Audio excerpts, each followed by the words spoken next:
Selamat malam dan salam sejahtera untuk kita semua.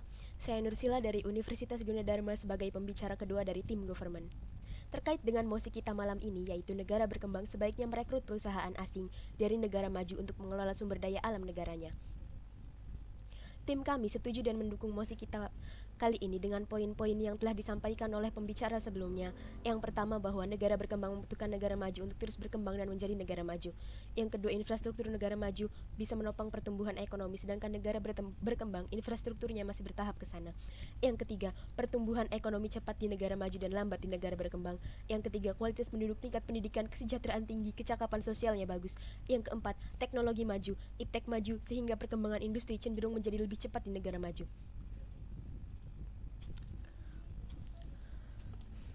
Selain itu, saya akan menyampaikan bidasan-bidasan terkait limitasi yang dinyatakan oleh tim oposisi.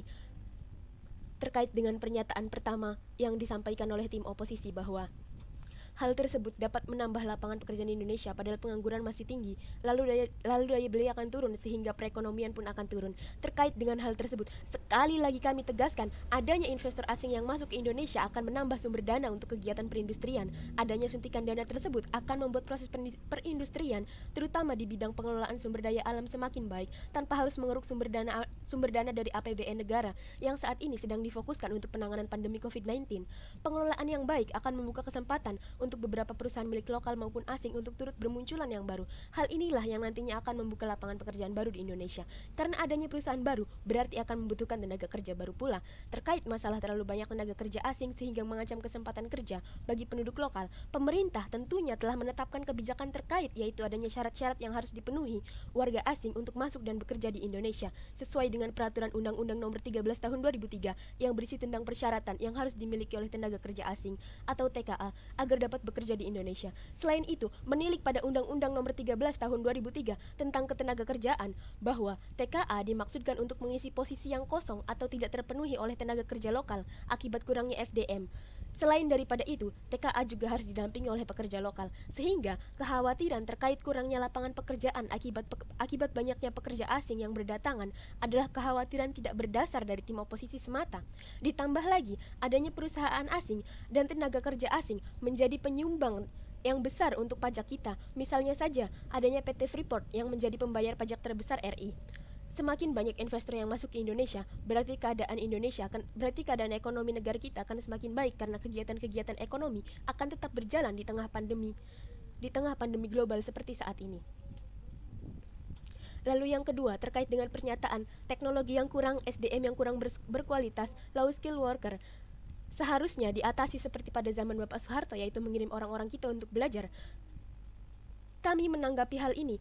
Tentu saja, hal ini memang telah dan selalu dilakukan, tetapi perlu digarisbawahi bahwa belajar itu memerlukan waktu dan kita tidak bisa menunggu pelajar-pelajar kita selesai belajar baru kemudian memulai pengelolaan sumber daya alam itu sendiri. Itu terlalu lama. Tentu ekonomi kita akan terpuruk jika seperti itu. Oleh karena itu kita merekrut perusahaan asing dan tenaga kerja asing untuk mengisi kekosongan SDM yang ada selama masa belajar warga kita di luar.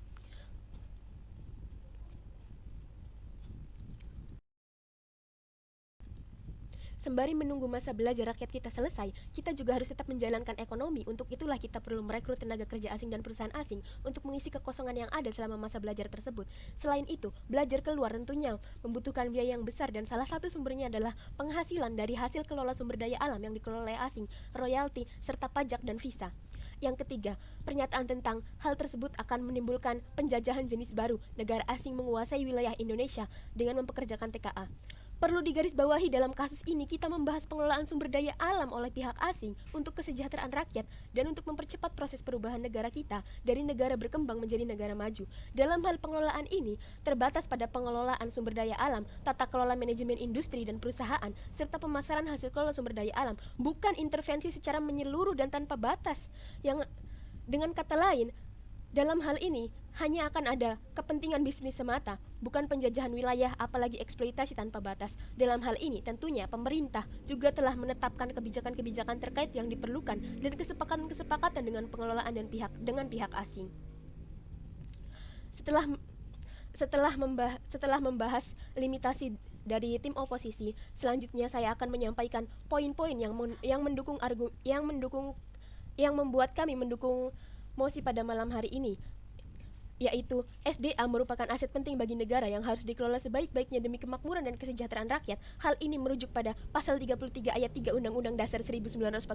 Oleh karena itu, akan lebih baik dan akan sangat baik apabila sumber daya alam kita dikelola oleh perusahaan asing dari negara maju yang sudah berpengalaman dan tentunya memiliki tata kelola yang baik, sehingga potensi untuk memaksimalkan SDA guna menyejahterakan rakyat menjadi lebih besar lagi ketimbang dikelola sendiri.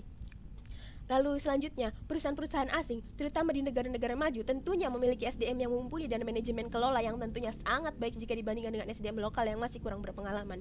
Contohnya adalah pengelolaan PT Freeport, tambang emas oleh pihak asing. PT Freeport Indonesia adalah salah satu perusahaan pertambangan yang mayoritas sahamnya dimiliki oleh Freeport-McMoRan Copper and Gold Inc. Perusahaan ini adalah pembayar pajak terbesar kepada Indonesia dan merupakan perusahaan penghasil emas terbesar dunia melalui tambang Grasberg. Faktanya, meskipun pertambangan berlokasi di negara kita, tetapi pengelolaan tetap dilakukan oleh pihak asing yang lebih berkompeten. Meskipun demikian, PT Freeport tetap menjadi pembayar pajak terbesar Indonesia, dan Indonesia pun selain menerima pajak juga menerima royalti dari keuntungan perusahaan. Seperti yang kita tahu, pajak bertujuan untuk menyejahterakan rakyat dan membangun negeri. Hal ini telah terbukti dengan dibangunnya berbagai fasilitas, baik suprastruktur maupun infrastruktur di Indonesia, terutama di Papua di mana Freeport bernaung. Kini tengah gencar dilakukan pembangunan di sana. Lalu yang ketiga terkait etos kerja. Mari kita telik etos kerja orang asing. Seperti yang kita tahu, orang asing cenderung lebih memiliki etos kerja dan prinsip kerja yang jauh lebih baik dan jauh lebih disiplin. Mereka mengutamakan aturan dan kesepakatan kerja di atas segalanya. Sedangkan mari kita lihat orang kita sendiri yang lebih mementingkan membangun relasi dibandingkan menaati aturan kerja. Lalu selanjutnya adalah pemikiran yang jauh lebih maju dengan mementingkan keadaan alam, tak hanya mengeksploitasinya semata. Sebagai contoh adalah Danone yang mengadakan pelestarian alam di samping kegiatan industrinya menyediakan air mineral. Lalu selanjutnya adalah hal ini sesuai dengan prinsip ekonomi yang ada untuk bertindak dengan menggunakan modal yang sedikit untuk memperoleh keuntungan yang sebesar-besarnya. Mari kita tilik bersama berapa besar modal yang harus dikeluarkan negara jika harus mengelola semua sumber daya alamnya secara mandiri tanpa bantuan dari pihak asing. Hal ini tentu akan menguras anggaran negara, belum lagi pelatihan-pelatihan tenaga kerja, pembangunan fasilitas, pemenuhan alat-alat yang biayanya tentu tidak sedikit. Hal itu tidak akan sebanding dengan keuntungan yang belum tentu bisa kita raih jika kita mengelolanya sendiri. Lalu selanjutnya adalah pemerintah bukan tanpa alasan memilih untuk merekrut perusahaan asing dari negara maju untuk mengelola sumber daya alam kita. Di antaranya yaitu buruknya perilaku pejabat publik terkait dengan akuntabilitas dalam mengelola aset negara. Seperti yang kita tahu, banyak terjadi kasus-kasus korupsi yang melibatkan pejabat-pejabat negara yang berkolaborasi dengan badan usaha swasta, baik badan usaha milik daerah maupun BUMN. Takutnya nanti keuntungan yang seharusnya untuk pembangunan negeri dan kesejahteraan rakyat justru berkurang banyak karena banyaknya tikus-tikus berdasi yang menggayatnya. Lalu yang selanjutnya adalah hal tersebut sesuai dengan pasal 5 Undang-Undang Nomor 13 Tahun 2003 tentang ketenagakerjaan dan juga pasal 31 ketenagakerjaan bahwa setiap tenaga kerja mempunyai hak dan kesempatan yang sama. Lalu selanjutnya adalah pemerintah merekrut perusahaan asing dari negara maju untuk mengelola sumber daya alam kita juga sebagai upaya untuk memenuhi kurangnya tenaga kerja atau SDM yang berkompetensi unggul dan memiliki skill yang mumpuni dalam mengelola aset sumber daya alam kita.